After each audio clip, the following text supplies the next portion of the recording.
Bienvenue. Alors, aujourd'hui, on plonge dans les documents qu'on a reçus sur le chakra Swadhisthana. Mhm. C'est le deuxième des 7 chakras principaux du tantrisme hindou, une tradition centrée sur l'énergie, la conscience. Oui, Notre but, c'est vraiment d'aller chercher l'essentiel. Créativité, émotion, comment tout ça s'équilibre. tout à fait. Et Swadhisthana, rien que le nom déjà, en sanskrit, ça veut dire quelque chose comme le siège du soi, ou là où le soi s'établit. C'est fondamental. Le siège du soi, d'accord. Et les sources, oui, elles le lient toutes à l'élément eau. Toujours.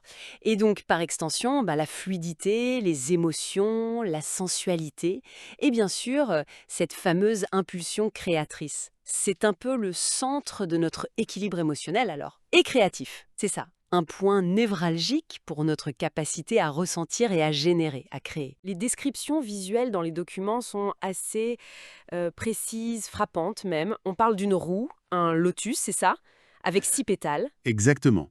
6 pétales orangis vifs. Orange vif, oui. Bien que, ah oui, certaines traditions parlent aussi de noir, c'est mentionné. Oui, parfois noir, ça dépend des écoles en fait. Et à l'intérieur, très souvent, il y a ce croissant de lune. Le croissant de lune. Le lien avec l'eau, les cycles, ça paraît assez logique. Mais alors, l'animal totem, le makara, souvent décrit comme un crocodile. Pourquoi lui spécifiquement? Ah, ça c'est une excellente question. Parce que le crocodile ou Makara, c'est un symbole très fort ici. Ah oui, Il incarne une sorte de force primitive presque, endormie, qui est là, dans les profondeurs. Un peu comme nos émotions profondes ou notre potentiel créatif qu'on n'a pas encore exprimé, quoi. d'accord, une force latente. Voilà. Et il symbolise aussi l'adaptation. Il vit entre deux mondes, l'eau, la terre.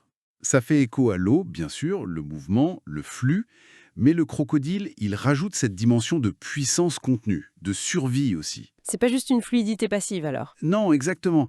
Il y a une force en dessous, prête à jaillir. Les sources suggèrent vraiment que ce chakra nous connecte à cette énergie primale. Une interaction donc entre fluidité et puissance cachée. C'est intéressant comme nuance. Mhm. Bon, passons à la créativité. Il y a un document qui propose un modèle, une sorte de pyramide pour décortiquer ce processus créatif ancré dans Swadhisthana. À la base, il y aurait l'imagination pure. C'est ça. C'est juste rêver, imaginer, ou c'est plus profond selon les textes? Bah, c'est présenté comme la source première, le jaillissement initial des idées, l'inspiration brute, sans filtre, le potentiel pur, quoi. D'accord. Mais la pyramide, elle montre bien que ce n'est que le début. Le niveau juste au-dessous, il est crucial. C'est la transformation. La transformation. Oui, c'est cette capacité, presque alchimique, de prendre ces idées un peu éthérées et de commencer à leur donner une forme. À les traduire en quelque chose de tangible, ou au moins de communicable. C'est là que l'énergie commence à se structurer, en fait. Et après cette étape de transformation, qu'est-ce qu'il y a? Alors, vient l'expression artistique.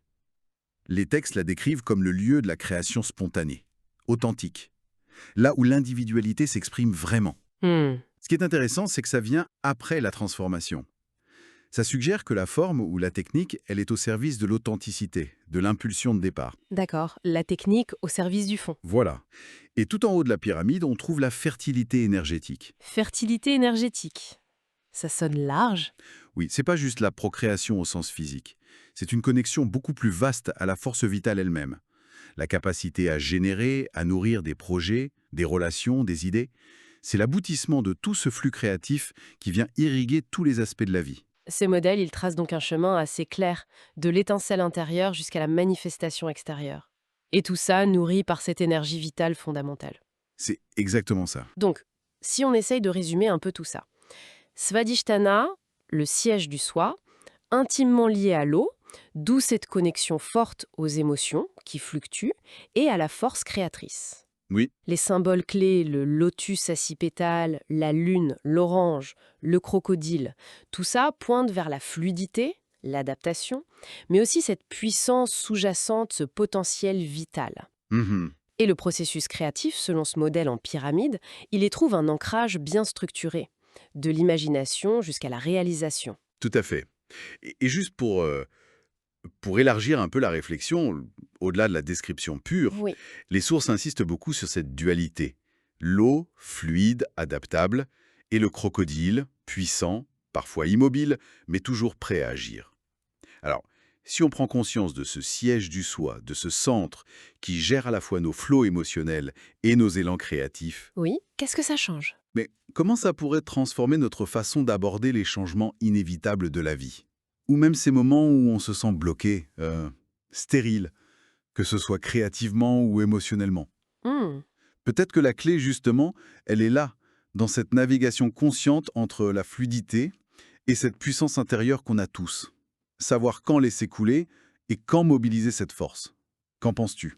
C'est une piste de réflexion intéressante, non?